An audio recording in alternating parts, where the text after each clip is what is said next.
Matt hadn't seen another soul in 11 days. Thin, exhausted, and filthy, he moved like a ghost through the ruins left by World War IV. Most cities were gone, radiation poisoned the land, and survival was rare. From a distance he spotted a colony, smoke curling from chimneys, solar panels tilting toward the sun, green plants stubbornly growing. Hope stirred. Slipping past broken cars and rotting streets, he approached carefully, hands raised. The colony walls, patched from scrap, looked strong. Then, without warning, cold metal pressed against his back. He turned slowly and stared into the eyes of his ex-girlfriend. Linda studied Matt's face through the grime and dust. Recognition flickered in her eyes before she lowered the gun. Still cautious, she had him handcuffed and taken to the contamination center. Machines buzzed, scanning him for infection and radiation.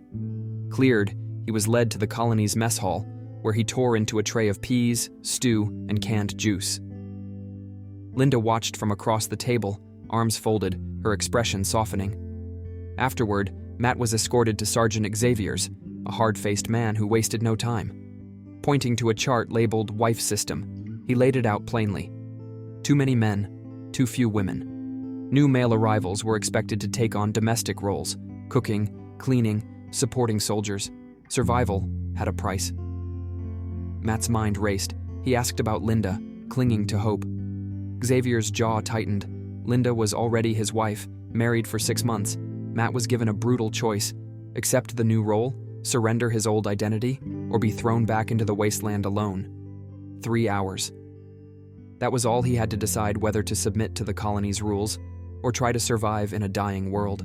Matt wandered outside, his mind reeling from Sergeant Xavier's orders. The sun beat down warmly, but inside he felt cold, adrift. Across the yard, dozens moved about. At first glance, women in bright, flowing dresses. But a closer look revealed many were men, their makeup neat, their heels clicking softly against the ground. Some gossiped and laughed in groups. Others lingered near soldiers, smiling like contented partners. Matt hesitated as a few noticed him, their curious smiles and whispered jokes marking him as the newcomer. They moved with a grace that suggested full acceptance of this strange new life. Watching their dresses sway as they walked away, Matt felt the weight of reality settle deep into his bones. He returned indoors and stood before a cracked mirror, bowl in hand, staring at his reflection. The split glass fractured his face, as if mirroring the life he was about to leave behind. Alone, survival was impossible. Without looking back, Matt made his way to Sergeant Xavier's. A sealed parcel was placed in his hands, everything he would need to begin. Tomorrow, he would no longer be just a survivor. He would become a housewife. His new life had already begun. Matt opened the parcel: a white t-shirt, soft pink leggings, beige heels, and a letter with instructions. Shower, dress, and sleep, ready for the morning. After a long shower, he pulled on the unfamiliar clothes, the soft fabric pressing a strange finality against his skin. Beside his worn boots now sat the heels he would wear from tomorrow. At dawn, he slid into the heels, each step unsteady as he followed the letter's final command: report to the transforming room. At the door, he hesitated, knocked, and when it opened, Linda stood waiting, ready to reshape his life. Matt sat down, heart pounding, as Linda stood firm before him. Gone was the woman he once knew. In her place was a hardened figure of authority, shaped by survival. With calm efficiency, she gestured to the chair in front of the mirror. Matt obeyed, his mind swirling with desperation and disbelief. Linda picked up a pink razor and began shaving the thick foam from his face, her movements steady and practiced.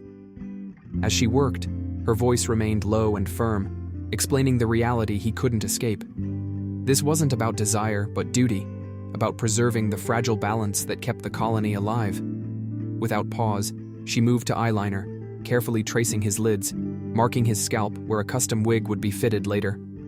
Matt sat rigid, fists clenched, staring at his own reflection. Linda spoke of sacrifice and pride, of how survival now demanded new roles some men had to fill.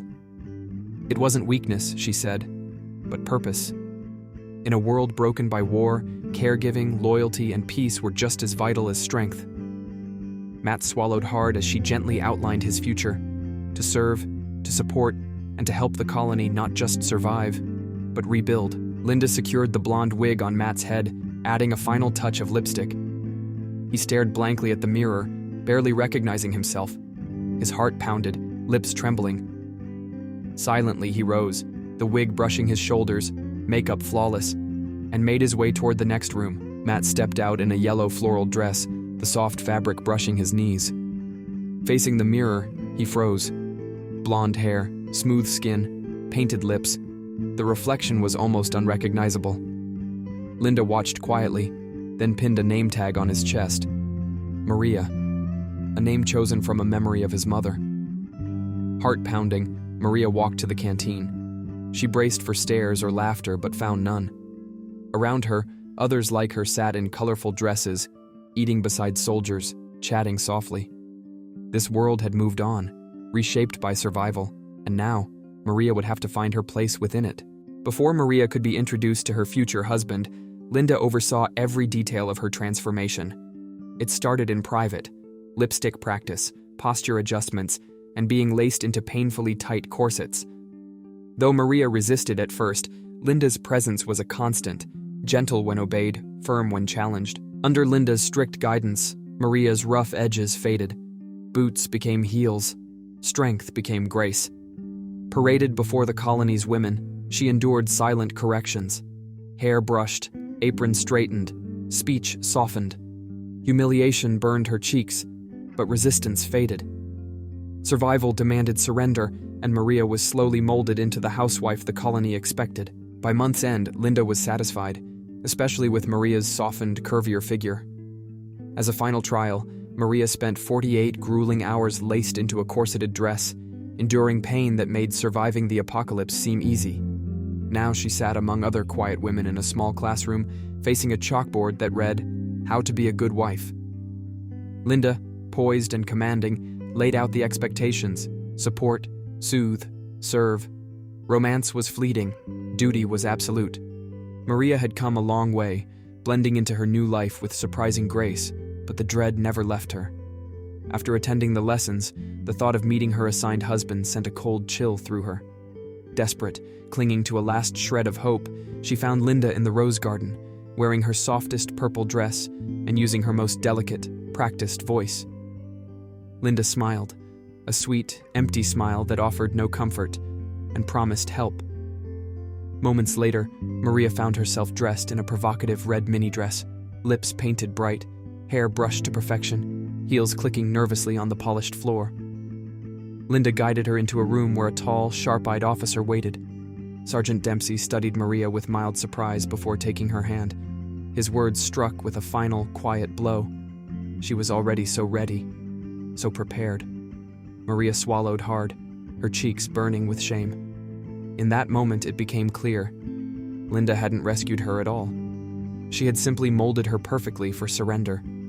The life Maria once knew was gone, and the life she now stepped into had no space left for who she used to be. Maria stood in the bridal chamber, dressed in a delicate white gown and veil, her short blonde wig neatly styled beneath it. Linda steadied her trembling hands, urging her to stay composed for the community's sake. But Maria felt no bravery, only dread. This wasn't heroism, it was surrender. Led to the altar, Maria stood beside Sergeant Dempsey as the vows were read. Heart pounding, she barely whispered, "I do." Their first kiss was brief and formal, the crowd's cheers distant in her ears. Maria's new life had been sealed, a role she never chose but could no longer escape. After the wedding, Maria moved in with Sergeant Dempsey, adjusting slowly to her new life. Despite Linda's training, living as a wife felt surreal. Sergeant Dempsey remained patient, and together they made appearances at formal events, where Maria, dressed perfectly, upheld their image. At home, she prepared meals, attended cooking workshops, and tried to bond with other women, maintaining a graceful facade. Beneath her smile, unease lingered. Sergeant Dempsey noticed the distance but said nothing, quietly hoping she would one day bridge it herself. For now, Maria followed the routine, surviving one careful step at a time. As the days passed, Sergeant Dempsey's patience thinned, and he gently invited Maria to join him in bed. Nervous but expecting this moment, Maria quietly agreed. He reassured her with calm words, asking only for trust and a chance to build their bond, promising he would wait for her comfort. Moved by his kindness, Maria chose to stay. That night, for the first time, they shared a bed. Although they didn't do anything, Maria felt a bit of comfort sleeping next to her husband. Over time, Maria and Sergeant Dempsey grew more comfortable around each other. She saw how tirelessly he worked to protect the community, and compared to her old life, her new routine felt almost easy. Listening to the other housewives share their stories, Maria slowly began to embrace her role. When Dempsey and his crew went missing for days, fear gripped her. But on the third day, he returned, battered but alive after a fall in the mountains. Silent with relief, Maria cared for his wounds and offered tea, realizing just how deeply her life had become tied to his. Their relationship shifted as Maria realized how much her husband truly sacrificed. For the first time, she felt she wasn't doing enough. Remembering Linda's lessons, she pushed past the lingering resistance within her. Survival meant embracing her role fully. Determined to support him, Maria made small changes, wearing more revealing outfits, applying lipstick with greater care, and shyly asking him to zip up her dresses. Each gesture, though difficult, was her way of showing gratitude and commitment. Slowly, she began accepting the part she had been given, understanding it was no longer just about survival, it was about loyalty too. One evening, Maria decorated the house and prepared a candlelit dinner to ease her husband's weariness.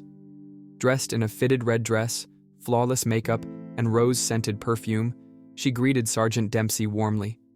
They sat across a small table, wine glasses full, candles flickering gently between them.